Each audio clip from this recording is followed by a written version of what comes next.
What's up, Band Geeks? It feels so good to say that. Oh my god, I am so sorry this has taken me so long to film, but let's just get right into it. A Midsummer Night's Dream, written by Felix Mendelssohn. Some of the most beautiful, magical fairy music ever written. I'm going to talk a little bit about the piece. To skip to the excerpt, please click here in the video. The sheet music to the excerpt will be down below in a link, as well as multiple recordings, so it'll all be fine.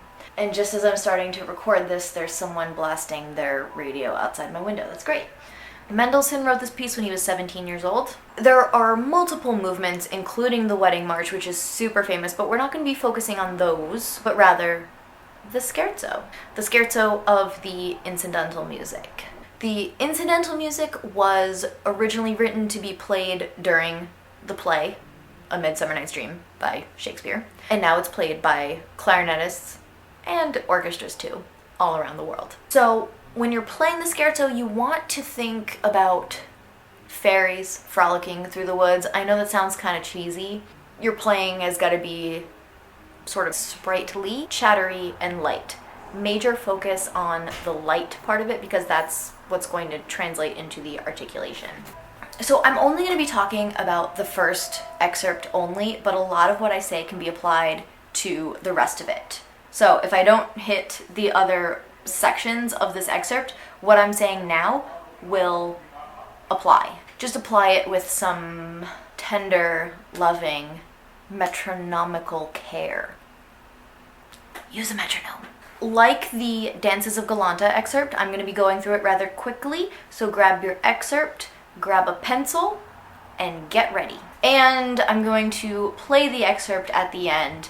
Mind you, I'm not practicing this for an audition, so it might not be perfect, but at least you'll get an idea of the things that I'm talking about and how they're applied. If you do not have this book already, I highly suggest it.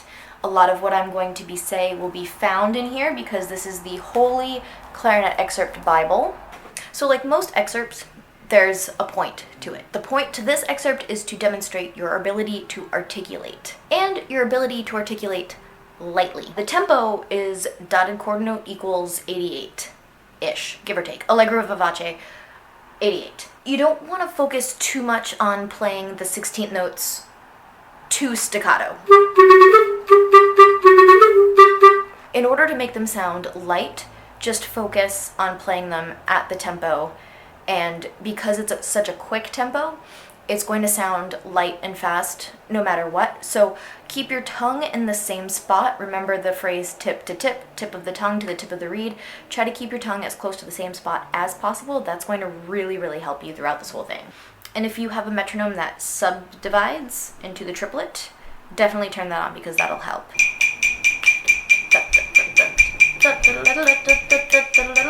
Always keep the subdivision going up here. This is an example of it sounding too pecky.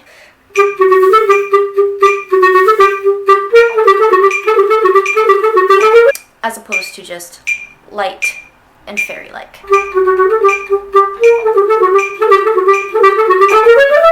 So the notes that you should focus on playing staccato are the eighth notes.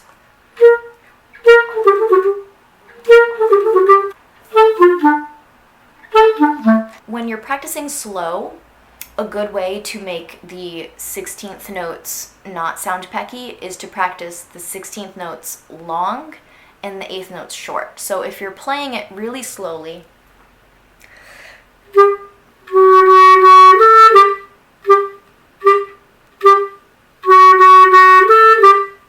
as you're working the metronome up in fours, like you should be doing, it becomes natural. In the very first measure, the clarinet is taking over from the flute. You don't want to put an accent on the B natural. And the B natural, in this case, instead of going up to a regular B natural, since we're in the throat tone register, it's too much movement to put down all of the fingers for that one B natural 16th note. So what we're going to be doing, coming from the G sharp, is playing the B natural with the top trill key and the A key right here. The coordination of that is a whole lot easier than the coordination of this.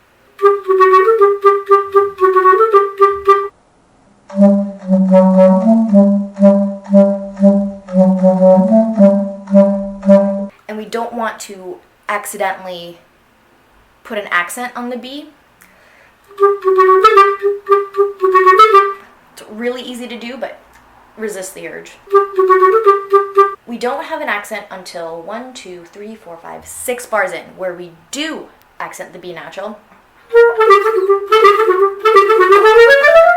I do play that B natural, the full B natural, with playing it on the right, because you can keep the entire right hand down during that whole section.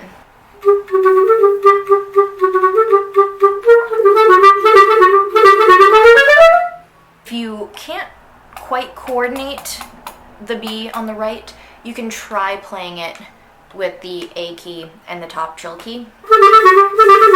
But I feel like that sometimes it sounds a little bit too thin with regards to the notes around it. So see how it sounds. It might work well on your clarinet. It does not work well on my clarinet. After the 2 bars of rest, we have this da-da-da-da-da-da-da-da-da-da-da, ending on a high C staccato with a diminuendo. So we are going to want to start that run up at a forte ish with forte air, with forte dynamics, and we're going to want to increase the air speed as we're going up, but decrease the amount of air that we're putting in. So keep the air fast, just put less of it so that we can still get up to that C, but have it be super quiet. And this is kind of like an abstract concept, but try to imagine the air passing over the front of your tongue, and like over your tongue and into the mouthpiece. I know it's a really abstract concept, but think about that and try to apply it. There's another 2 bars of rest. Dun da da da da dum, dun da da da da dum. Those accents aren't like a Shostakovich accent. Like it's not a. It's a fairy accent. And then we have a crescendo starting bum bum bum bum bum bum ba da da da da da dum. And when you get to the top, keep in mind the crescendo continues. Dun dun dun dun dun. So that C that's on the 3rd 8th note before the measure of rest, before the trills, is probably around the loudest spot in the whole excerpt.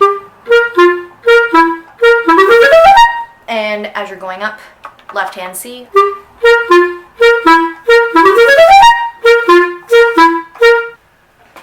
The trill measures. You're going to want to practice this in steps. What I will say is you want to do 2 trills. Doing 1 trill will make it sound like a 30-second note as opposed to a trill. The first way you want to practice it, first of all, it's piano. Try to practice it piano because you can learn something at one dynamic and have it be nice and forte and comfortable, but then when you lower the air supply and make it piano, sometimes it can be a little more difficult, so just keep that in mind. We're going to take out the trills completely the first time around, and we're just going to put a little accent on the note with the trill so that we get the feeling of where the trills are supposed to go.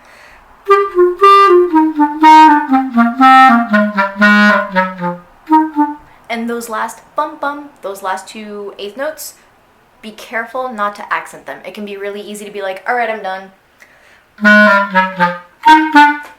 You don't want to do that. Keep it piano, keep it light. Chattery little fairies. Now we're going to do it again. Try to hear where the trills are supposed to go. Like, as you're playing, don't play the trills, but try to hear what it would sound like in your head.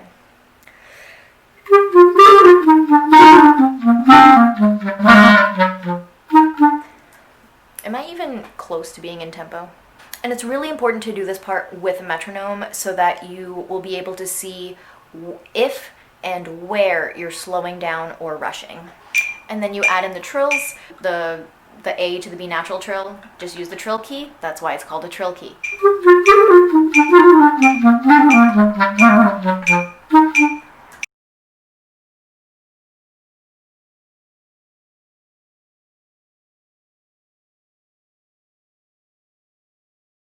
And while you're practicing this, if if the tonguing isn't coming out after like a good amount of time spent on this, if the tonguing is kind of suffering, go on to something else, because your tongue might just be getting tired. That's a thing that actually happens.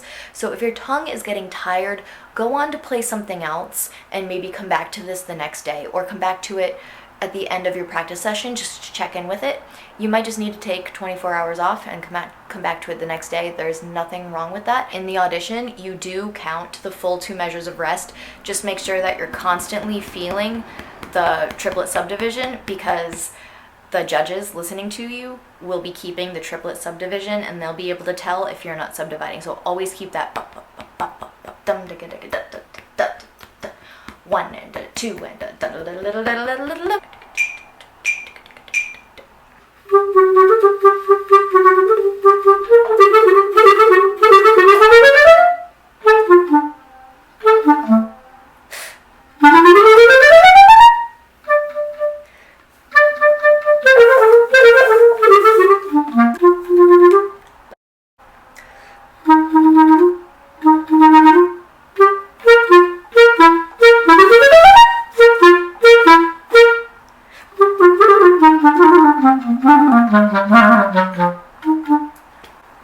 And that is the scherzo from A Midsummer Night's Dream by Felix Mendelssohn. I hope this helped. I hope this was, helpful for the amount of time that you had to wait for it.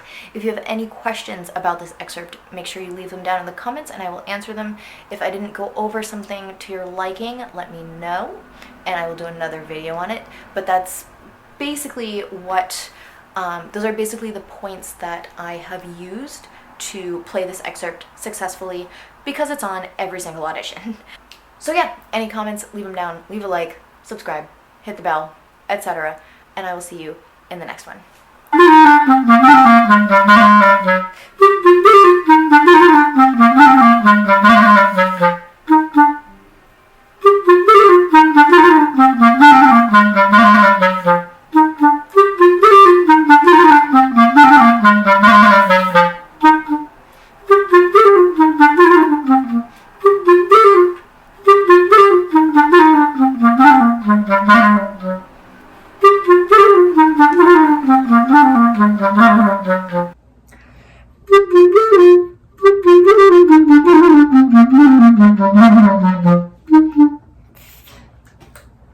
One of those have to be good.